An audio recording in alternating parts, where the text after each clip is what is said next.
We should be able to conclude the negotiations and possibly, because Germans also have told us there is a lot to be done on their part, right, especially when it comes to the issue of visa issuance from the end.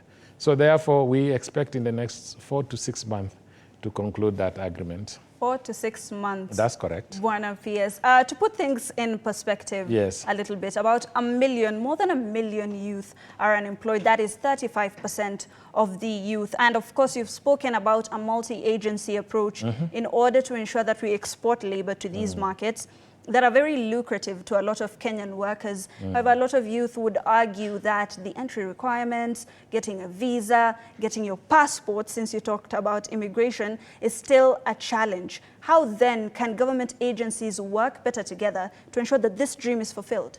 Excellent. What we've done since this administration came into being, right, we've formed a structure. The rallying call here is we have to deliver as one government. Of course. And when we went to Riyadh in January this year, we visited the Filipino embassy and we learned a lot from the Philippines. They have what is called the one country team approach. This is where all government agencies that are involved in labor migration are working together in unity to ensure that their citizens are protected. Right. You see, for everyone Filipino that you see anywhere in the world, whether he is a seafarer, a hotel worker, an housemaid, there is a whole government behind that Filipino. There is internal security behind that person. There is labor. There is foreign. Okay? Right. There is immigration. Now, having adopted that approach, we are removing bottlenecks. Right. We have inaugurated a structure, a steering committee at the national level, which we lead as labor, but there are PSs from those sister departments. Right. Immigration has accepted to facilitate and to fast track the migrant workers as a special group. They have given them a desk and an officer here in Nairobi and also in Mombasa. But interestingly, sometimes our people don't like using the right channels. Right. This came to the fore during our recent encounter with the diaspora committee. Right. That while we were being encouraged to use a certain desk and a certain counter, you decide instead to use your own avenues.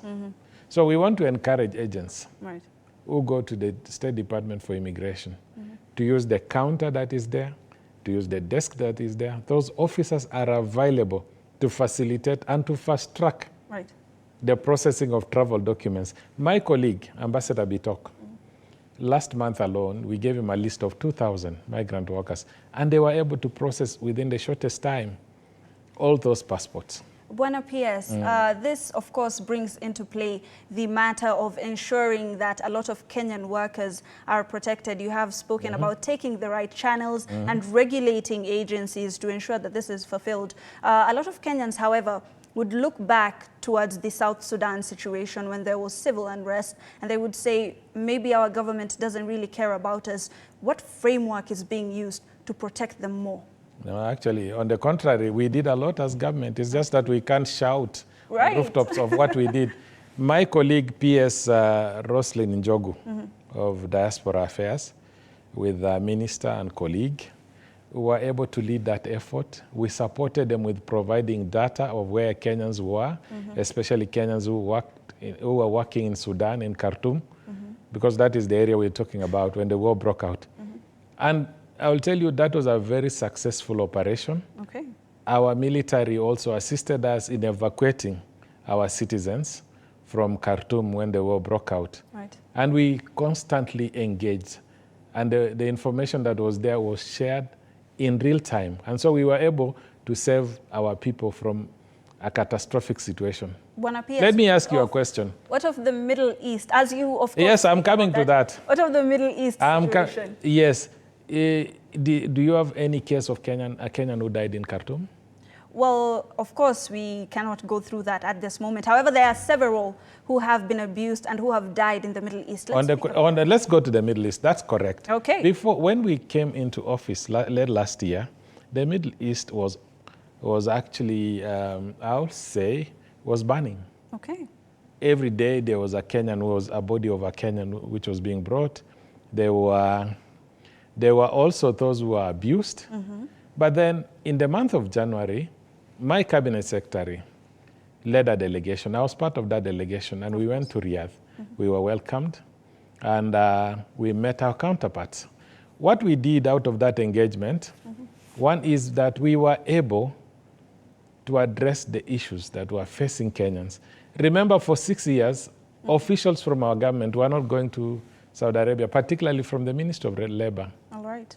And you know, when you don't engage with your counterpart, the likelihood of an employer abusing an employee is very high. Okay. So we met them, we engaged with our Saudi counterparts, and surprisingly, I will tell you, we were able to put in place a bilateral mechanism, All right. which I chaired on behalf of Kenya. There was a counterpart who was a deputy minister on the other side.